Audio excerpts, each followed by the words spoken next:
नमस्कार दोस्तों, अब हम हमारे चैनल पर स्टार्ट करने जा रहे हैं आर्टिकल ऑफ इंडियन कॉन्स्टिट्यूशन की सीरीज, जिसमें हम सारे आर्टिकल्स को प्रतिदिन बारी बारी से देखेंगे। तो आज के इस वीडियो में हम लोग देखेंगे कि आर्टिकल 1 ऑफ इंडियन कॉन्स्टिट्यूशन क्या कहता है, उसमें कौन सी बातें की गई हैं। तो दोस्तों, आर्टिकल 1 को समझने से पहले ज़रा समझ लेते हैं आर्टिकल के बारे में डिटेल, तब जाकर आपको और अच्छे से समझ में आएगा। तो दोस्तों, हमारे भारत के कॉन्स्टिट्यूशन में, इंडिया के कॉन्स्टिट्यूशन में टोटल 395 आर्टिकल्स हैं। हम लोग 1 पढ़ेंगे, 395 आर्टिकल्स हैं और 395 आर्टिकल्स को 22 पार्ट में बांट दिया गया है। 22 पार्ट का मतलब है 22 टॉपिक में बांट दिया गया है। और अच्छे से समझिए, 395 आर्टिकल को कैटेगराइज कर दिया गया है 22 पार्ट में, अलग अलग टॉपिक्स में। फॉर एग्जाम्पल लेते हैं, अगर पार्ट 1 ऐसे करके 22 पार्ट है, जिसमें पार्ट 1 में आर्टिकल 1 से 4 तक को रखा गया है, जिसका टॉपिक है यूनियन एंड इट्स टेरिटरी। मतलब कि जो 395 में 1 से 4 तक के आर्टिकल हैं, आर्टिकल 1, 2, 3, 4, उसको पार्ट 1 में रखा गया है, जिसमें सिर्फ और सिर्फ यूनियन और उसके टेरिटरीज के बारे में बताया गया है। अलग अलग चीज बताया गया है प्रत्येक चारों में। सेकंड पार्ट में बताया गया, आर्टिकल 5 से 11 तक को रखा गया है, जिसमें सिटीजनशिप की चर्चा की गई है। पार्ट 3 में आर्टिकल 12 से 35 तक को रखा गया है, जिसमें फंडामेंटल राइट्स, सारे फंडामेंटल राइट्स को अलग अलग आर्टिकल्स में 12 से 35 तक में रखा गया। ऐसे ही सो ऑन, मतलब 395 आर्टिकल्स को ऐसे ही करके 22 टॉपिक में बांट दिया गया है। तो दोस्तों, अभी हम लोग जो पढ़ने जा रहे हैं आर्टिकल 1, ये आपको बहुत अच्छे से समझ में आ गया होगा कि ये पार्ट 1 का हिस्सा है। आगे जो हम लोग 1, 2 आर्टिकल भी पढ़ेंगे, सेकेंड वाला वह पार्ट 1 का हिस्सा होगा, 3rd, 4th तक पार्ट 1 का हिस्सा होगा। और इसका टॉपिक है यूनियन एंड इट्स टेरिटरी। तो बैकग्राउंड आपने समझ लिया। अब चलिए यह देख लेते हैं कि आर्टिकल 1 आखिर कहता क्या है। तो आर्टिकल 1 का सब्जेक्ट है यूनियन एंड इट्स टेरिटरी। ये 1, 2, 3, 4 चारों का सब्जेक्ट है। तो फिलहाल अभी 1 की चर्चा करते हैं। तो सब्जेक्ट है यूनियन एंड इट्स टेरिटरी। इसमें 3 बातें कही गई हैं, बस आपको यही ध्यान रखना है। पहली बात है कि India that is Bharat shall be a union of states, यानी कि इंडिया और भारत, इंडिया जो कि भारत है, 2 नाम रखा गया, 2 ही नाम ऑफिशियली है। इंडिया जो कि भारत है, यूनियन ऑफ स्टेट्स है।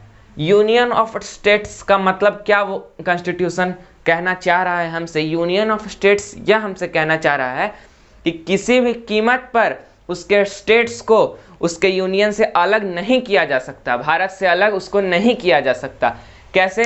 क्योंकि देखिए, फेडरल ऑफ स्टेट उसको कहते हैं जिसमें सिस्टम ऑफ गवर्नमेंट वो ऐसा होता है जिसमें स्टेट और प्रोविंसेस के पास पावर होता है और वो जब चाहें तब अपने आप को अलग कर सकते हैं, अलग अलग डिसीजन ले सकते हैं और अलग कर सकते हैं। लेकिन यूनियन ऑफ गवर्नमेंट ऐसा यूनियन ऑफ स्टेट जो कि कभी अपने आप को अलग नहीं कर सकता है यूनियन से।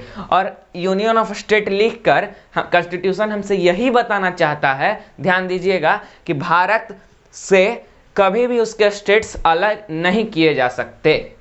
चलिए, सेकंड चीज हमसे यह कहता है कि the state and the territory shall be specified in the first schedule. यानी कि कैसे हम लोगों को पता चलेगा कि ये स्टेट्स, इतने स्टेट्स भारत में हैं?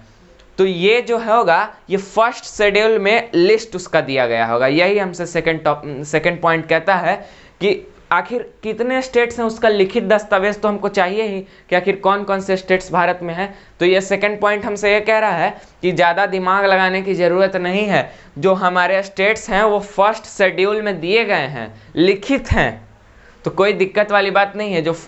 तो फर्स्ट शेड्यूल आखिर क्या होता है? तो कॉन्स्टिट्यूशन